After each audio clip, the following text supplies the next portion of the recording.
বলিউডে এত বছর কাটিয়ে অবশেষে যেন নিজের জায়গাটা ফিরে পেয়েছেন ববি দেওয়াল। এনিমেল ছবির সাফল্য তার জীবনটাই বদলে দিয়েছে। একসময় যে মানুষটাকে প্রায় ভুলে গিয়েছিলেন দর্শক, এখন আবার সবাই তার নাম নিচ্ছে। সম্প্রতি আরিয়ান খানের web series the bads of বলিউডেও তার অভিনয় বেশ প্রশংসা পেয়েছে।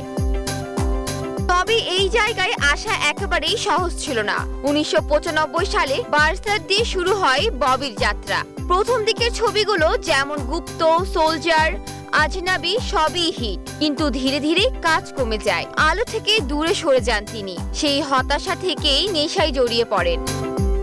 ববি এক সাক্ষাৎকারে বলেছিলেন, মদ এমন একটা জিনিস যা মানুষকে ভেতর থেকে বদলে দেয়। আমি তখন অন্যরকম হয়ে গেছিলাম। পরিবার ভয় পেত। সবকিছু বদলে যায় একদিন ছেলের কথা শুনে। একদিন আমার ছেলে স্ত্রীকে বলছে, মা তুমি কাজ করো, বাবা তো শুধু বাড়িতে থাকে। কথাটা শুনে নেশা ছেড়ে নিজের জীবনটা নতুন করে শুরু করেন ববি।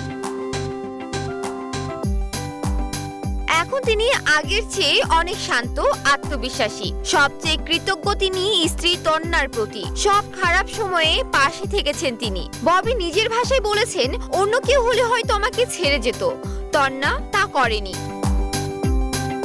জান্নাতুল ফেরদৌস শতাব্দী, সুখবর।